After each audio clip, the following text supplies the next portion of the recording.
Hello everyone. तो इस lecture में हम लोग पढ़ने वाले हैं storage classes in C programming. तो सबसे पहले जानेंगे स्टोरेज क्लासेस क्या होती हैं और ये कितने प्रकार की होती हैं, और देखेंगे कि बेसिकली जो एग्जाम्पल होते हैं और कैसे इनका स्कोप क्या होता है, और साथ में प्रोग्राम रन करके देखेंगे। तो अब स्टोरेज क्लासेस क्या होती हैं? तो बेसिकली ये स्टोरेज क्लासेस डिफाइन करती हैं scope, life time and visibility of variables. Basically ये स्टोरेज कह सकते हैं कि ये स्टोरेज होती है। तो बेसिकली अब ये चार टाइप की होती हैं। तो auto, register, static and extern मतलब एक्सटर्नल। तो यदि बात करें इनकी स्टोरेज क्लासेस की, प्लेस की, default value, scope and life time की, तो जो ऑटो स्टोरेज क्लास होती है, मैं यहाँ पर पेन लाता हूँ। तो जो ऑटो स्टोरेज क्लास होती है, स्टोरेज प्लेस मतलब ये कहाँ स्टोर होता है वेरिएबल इस टाइप का। ऑटो, जब भी आपने ऑटो लिखा है तो वो वेरिएबल स्टोर कहाँ होगा, प्लेस कहाँ होगा, तो वो स्टोरेज प्लेस कहाँ होगा, रैम में। तो ये रैम में स्टोर होता है। और ये इसकी डिफ़ॉल्ट वैल्यू क्या होगी, गार्बेज होगी। मतलब कोई वैल्यू नहीं दी है, सिर्फ डिक्लेयर किया है तो गार्बेज होगी। और स्कोप क्या होगा, लोकल, मतलब किसी ब्लॉक में आपने डिक्लेयर किया है तो अब ये वहीं एक्सेसिबल होगा। मतलब फंक्शन में, तो ये फंक्शन में ही बस एक्सेसिबल होगा। तो चलो इसको रन करके देख लेते हैं। अब जैसे ये एक फंक्शन है, इसके अंदर वेरिएबल मैंने एक बना रखा है जिसकी वैल्यू 10 है, तो ये यहाँ पर एक्सेसिबल होगा, ना कि यहाँ पर। यदि मैं इसको रन करूँगा तो एरर आएगी। सो यहाँ पर ये देख लीजिए, अनडिक्लेयर्ड ये आ रहा है। So first use in this function. अब इसको हम सिर्फ एक ही जगह यूज़ कर सकते हैं, मतलब जहाँ आपने डिक्लेयर किया। तो ब्लॉक, इसका होता है ब्लॉक स्कोप या फंक्शन स्कोप। तो ब्लॉक क्या है, ये है, ये बॉडी डिनोट करती है किसी ब्लॉक को। तो इसी ब्लॉक में बस हम इसको स्टोर कर सकते हैं। तो अब यदि मैंने इसके आगे ऑटो लिख दिया तो इसकी स्टोरेज क्लास ऑटो रहेगी, और मैंने नहीं भी लिखा तो भी इसकी स्टोरेज क्लास ऑटो रहेगी। तो मतलब बाय डिफ़ॉल्ट किसी भी वेरिएबल की स्टोरेज क्लास क्या रहती है, ऑटो रहती है। तो बस यही था इसमें। और यहाँ पर इसकी वैल्यू, यहाँ पर यदि हमने दिया है तो वही रहेगी, और कुछ नहीं दिया है तो अब क्या होगी, गार्बेज, मतलब कोई भी रैंडम वैल्यू आ जाएगी।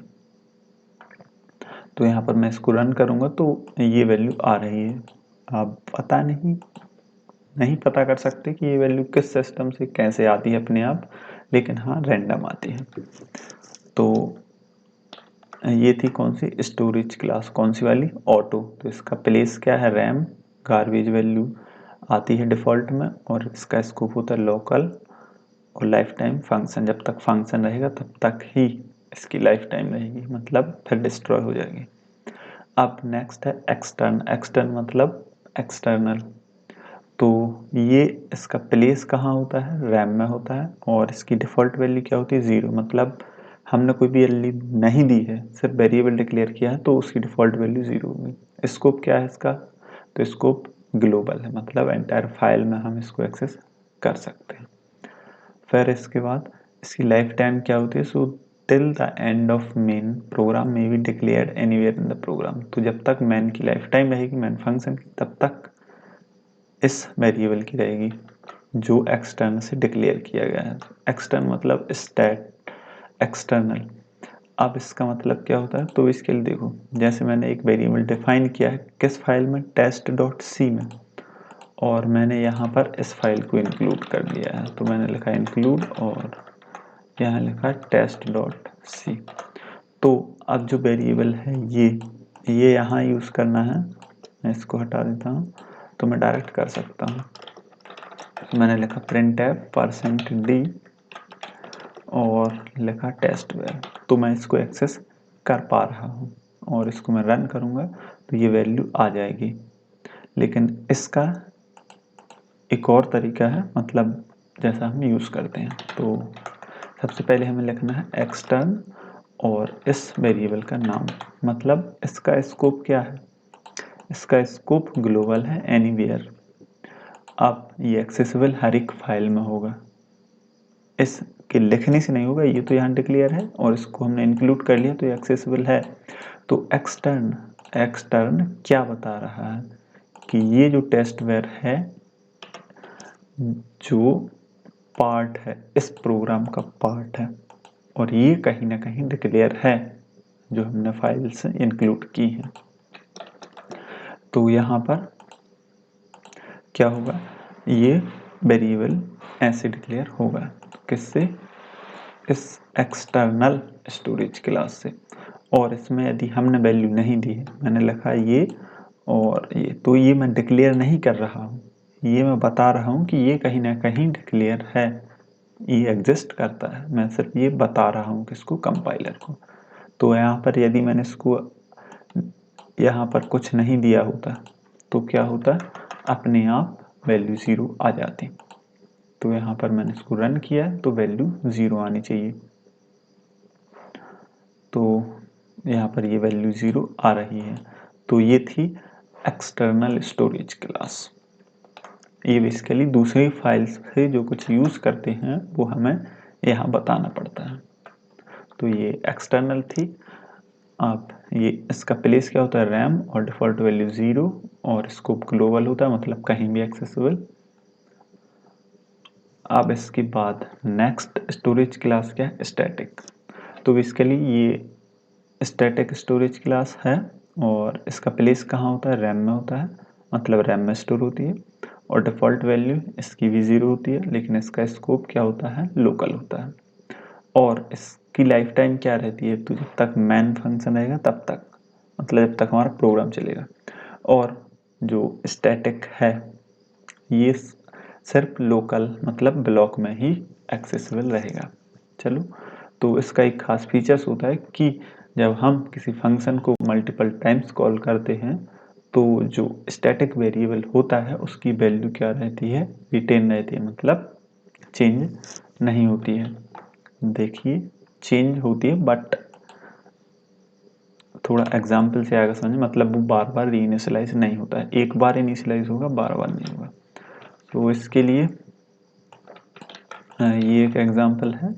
तो मैंने एक फंक्शन बनाया और इस फंक्शन में क्या किया, स्टैटिक वेरिएबल y डिक्लेयर कर दिया। तो मैंने printf किया और y को मैंने प्रिंट कर दिया, फिर y को इंक्रीज कर दिया। तो अभी के लिए आउटपुट क्या आएगा, तो आउटपुट आएगा 10, राइट। तो मैं इसको रन करूँगा तो आउटपुट आएगा 10। So output 10। अब मैं इसको फिर से रन कर देता हूँ।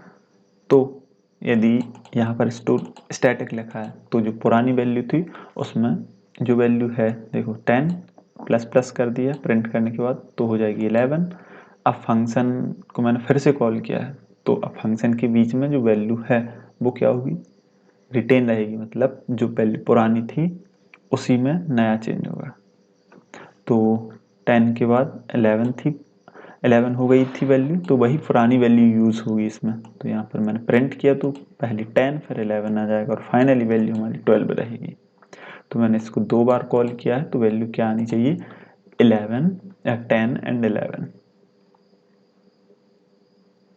तो ये 10 एंड 11 आ रही है। लेकिन यदि इसमें इसको स्टैटिक को हटा दूँ तो क्या होगा, जब भी फंक्शन कॉल होती है, फंक्शन कॉल किया तो अब ये लोकल वेरिएबल है, इसको ये अब 10 से इनिशियलाइज होगा और मैं यदि इसको फिर से कॉल करूँगा तो ये फिर से 10 से इनिशियलाइज हो जाएगा। तो यहाँ पर इसकी वैल्यू बार बार 10 ही प्रिंट होगी। तो यहाँ पर ये डबल 10 आ रहा है। तो फंक्शन के बीच में यदि वैल्यू चेंज पुरानी वैल्यू ही रखनी है, एक बार रखी और उसको मुझे बार बार यूज़ करना है पुरानी वैल्यू को, तो मुझे स्टैटिक का यूज़ करना चाहिए। और स्टैटिक का स्कोप लोकल होता है, मतलब इसी ब्लॉक के अंदर ये एक्सेसिबल होगी। तो ये थी स्टैटिक स्टोरेज क्लास। अब बात आती है किसकी, रजिस्टर की। तो बेसिकली जब रजिस्टर स्टोरेज क्लास, मतलब ये डायरेक्टली रजिस्टर होता है, तो ये वैल्यू कहाँ स्टोर होती है, रजिस्टर में। जो सीपीयू में रजिस्टर्स होते हैं उनमें वैल्यू स्टोर होती है। यदि वो खाली हुए तो मतलब फ्री है तो ये कंपाइलर को क्या करता है, सिर्फ कहता है या फिर इंस्ट्रक्ट करता है कि यदि खाली हो तो इस वैल्यू को रजिस्टर में स्टोर कर लेना। क्यों? क्योंकि रजिस्टर बहुत ही फास्ट होते हैं, कहें तो सबसे फास्ट मेमोरी होती है रजिस्टर की। और ये यदि हमने वैल्यू नहीं दी है तो ये गार्बेज से इनिशियलाइज होते हैं और इसका स्कोप लोकल और ये with in function life time, जब तक फंक्शन रहेगा तभी तक रहेगी। अब जो रजिस्टर स्टोरेज क्लास है, ज़रूरी नहीं है कि जो रजिस्टर है वो फ्री ही हो या फिर जो वेरिएबल हो उसके लिए रजिस्टर में ही रखा जाए वो वैल्यू। और इसका यूज़ ज़्यादातर जब हमें फास्ट एक्सेस चाहिए होता है किसी भी वैल्यू का तो हम यूज़ करते हैं, जैसे कि लूप वगैरह में। तो यदि मुझे यूज़ करना है जैसे, तो मैंने लिखा रजिस्टर इंट वेर, तो ये क्या है, रजिस्टर स्टोरेज क्लास। तो ये वेरिएबल क्या करेगा, इस स्टोरेज क्लास का, रजिस्टर स्टोरेज क्लास का यूज़ करेगा। सिर्फ ये कंपाइलर को बता रहा है, ना कि तुम यूज़ करना ही करना है, नहीं, सिर्फ ये कह रहा है कि यदि अवेलेबल हो तो यूज़ कर लेना। तो इस तरीके से ये सारी स्टोरेज क्लासेस थी और नोट्स मैं लिंक में अटैच कर दूंगा, वहाँ से जाके ले सकते हो। तो थैंक यू एंड मिलते हैं नेक्स्ट वीडियो में, नेक्स्ट लेक्चर में। तब तक के लिए टेक केयर, बाय बाय।